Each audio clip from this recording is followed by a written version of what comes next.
All right, let's dive right into what is just a powerful, powerful model for prayer, one that we find in one of the most honest Psalms in the entire Bible. We're going to be looking at Psalm 74 and figuring out how we can plead the covenant, especially in our own hard times. This explainer is brought to you by the You Need Faith in Jesus team. So let's just start with a question that gets right to the heart of it all. Have you ever been in a situation that was so bleak, so painful that you felt, well, completely and utterly abandoned by God? It's a terrifying feeling, but believe me, you are not the first person to feel that way. You know, the psalmist just rips the Band-Aid off and opens with this raw cry of anguish. He feels like he's been permanently rejected, and that image of God's anger as smoke, it suggests it's just this constant simmering thing. But here's what's so crucial to get. The Bible gives us permission to be this honest with God. The psalmist doesn't try to hide his confusion or his pain. No, he brings it straight to the one he feels abandoned by. So this first section, it really explores that feeling of devastation. You know, when it seems like heaven is completely silent.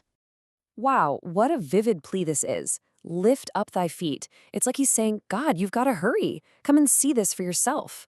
The psalmist is literally begging God to come and witness the endless destruction, all the wickedness being done right in his holy place. He's not sugarcoating a thing. He's inviting God right into the middle of the wreckage. And check this out. What verses 4 through 6 show us is this shocking reversal of everything. It paints such a brutal picture. Where you should have heard the sounds of worship, now there's just the roar of conquering enemies. Where God's holy symbols should be, the enemy has planted their own flags. And all that beautiful, skilled woodwork of the sanctuary, it's just being smashed to bits with axes and hammers. It's a total violent desecration. And you see, the enemy's goal wasn't just to take over the capital city. Verse 8 shows us what they were really after: total annihilation. They wanted to burn every single place of worship to the ground, to completely extinguish the knowledge and worship of God from the entire land. This wasn't just a military campaign, this was spiritual warfare. And this gets to the absolute core of the psalmist's deepest crisis. Because on top of all the physical destruction, there's this profound spiritual vacuum. Verse 9 tells us the signs of God's presence are gone.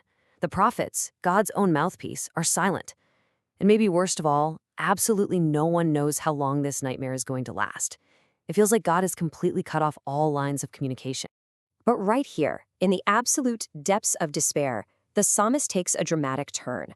The writer makes a conscious choice to shift his focus away from his devastating circumstances and onto the unchanging character of God. Let's see exactly how he does it. This verse right here, this is the pivot point for the entire psalm. It's a stunning declaration of faith, especially when all the evidence seems to point the other way. The psalmist is basically saying, despite everything I see around me, I am choosing to remember who you are. You have always been my king, and you are still at work.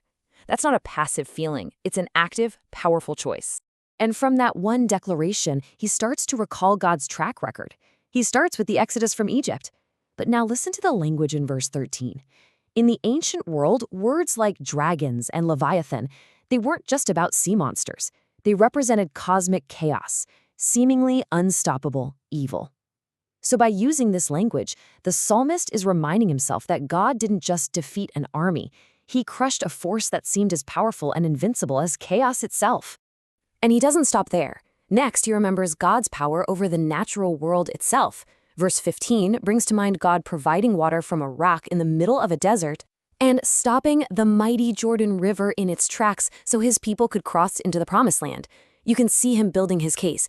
The God who commands nature can surely handle my current crisis. Then he zooms out even further, to the biggest picture possible. Verses 16 and 17 declare that God owns and controls the very cycles of creation, day and night, summer and winter. I mean, this is the ultimate perspective shift, isn't it? The God who orchestrates the entire cosmos is not going to be overwhelmed by the enemies of his people. So, after remembering who God is and everything he's done, the psalmist moves to his final and most powerful argument. He's about to appeal to something absolutely unshakable. He appeals to the covenant. Now, a covenant isn't just some business contract. It's a binding, solemn promise. For Israel, this was God's everlasting promise, like the one he made to Abraham, that he would be their God and they would be his people. It's a relationship sealed by a divine oath. And that brings us to this crucial plea in verse 20, have respect unto the covenant. See what he's doing? He isn't saying, save us because we're so good, but save us because you are faithful. God, act based on your own promise. This is his final, strongest appeal, and he contrasts God's solid faithfulness with a world that's just full of darkness and cruelty. And this right here is where it becomes so incredibly powerful for us today. The psalmist appealed to the covenant God made with his nation. But our hope rests in a new covenant, one that is even better. It was sealed not by the blood of animals, but by the very blood of Jesus Christ. This new covenant isn't based on our ability to keep a bunch of laws. It's based entirely on his finished work.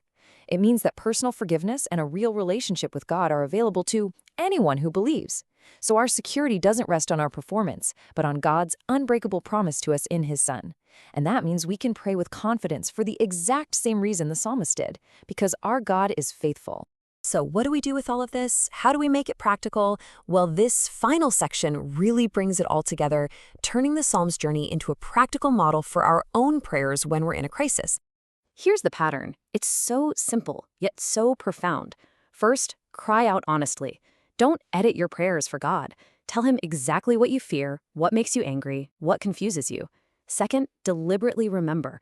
Make a conscious choice to shift your focus from the size of your problem to the size of your God. Third, appeal to his covenant. Remind yourself, and you can even remind God, of the incredible promises he has made to you in Jesus. And finally, fourth, pray for his glory.